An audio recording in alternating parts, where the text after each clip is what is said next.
नमस्कार साथियों, स्वागत है आपका एक बार फिर से नई वीडियो के साथ। दोस्तों, आज की इस वीडियो में हम जानेंगे भारतीय संविधान के अनुच्छेद 66 के बारे में, जो बताता है कि उपराष्ट्रपति का चुनाव कैसे होता है। दोस्तों, अगर आप चैनल पर नए हैं तो चैनल को सब्सक्राइब कीजिए, क्योंकि इसी प्रकार की वीडियोस हमारे चैनल पर लगातार अपलोड की जाती हैं। तो आइए आखिर जानते हैं अनुच्छेद 66 क्या कहता है। दोस्तों, उपराष्ट्रपति का चुनाव परोक्ष चुनाव के द्वारा सदनों के निर्वाचित और नामित दोनों सदस्यों द्वारा किया जाएगा। दोस्तों, उपराष्ट्रपति का चुनाव इनडायरेक्ट चुनाव के द्वारा सदनों के निर्वाचित और नामित दोनों सदस्यों द्वारा किया जाएगा। दोस्तों, इसका मतलब है कि उपराष्ट्रपति का चुनाव प्रत्यक्ष रूप से नहीं होगा, परोक्ष रूप से होगा। तो दोस्तों, आइए इसको हम आसान भाषा में समझने का प्रयास करते हैं। दोस्तों, पॉइंट नंबर 1, उपराष्ट्रपति का चुनाव सीधे जनता द्वारा नहीं होता। दोस्तों, यह चुनाव होता है संसद के दोनों सदनों यानी कि लोकसभा और राज्यसभा के सभी सदस्यों द्वारा, यानी कि निर्वाचित प्लस नामित, मतलब कि दोनों वोट डालते हैं।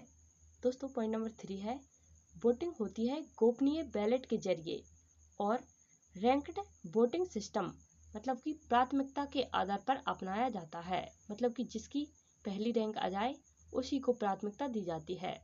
दोस्तों, आइए कुछ मुख्य बिंदु हैं उनके बारे में जानते हैं। राष्ट्रपति के चुनाव में सिर्फ निर्वाचित सदस्य वोट डालते हैं, लेकिन उपराष्ट्रपति चुनाव में नामित सदस्य भी भाग लेते हैं। दोस्तों, इसमें राज्य की विधानसभाओं का कोई रोल नहीं होता। उपराष्ट्रपति बनने के लिए व्यक्ति को भारत का नागरिक होना चाहिए और कम से कम आयु 35 वर्ष होनी चाहिए। दोस्तों, राज्यसभा का सदस्य बनने की योग्यता रखता हो। तो दोस्तों, आइए अब हम जानते हैं चुनाव प्रक्रिया कैसे होती है।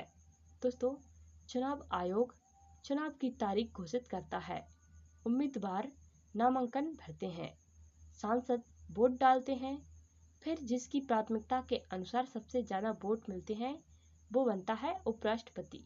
दोस्तों, एग्जाम्पल 2017 में हुए चुनाव में वेंकैया नायडू को 790 में से कुल कितने वोट मिले थे? 516 वोट मिले थे और वे भारत के 13वें उपराष्ट्रपति बने।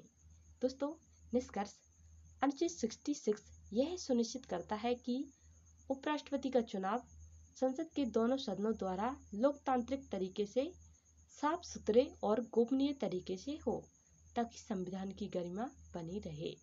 दोस्तों, यही था अनुच्छेद 66।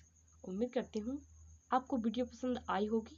अगर वीडियो हेल्पफुल लगी हो तो वीडियो को लाइक कीजिए और चैनल को सब्सक्राइब कीजिए। Thanks for watching. Thank you so much. Take care. धन्यवाद।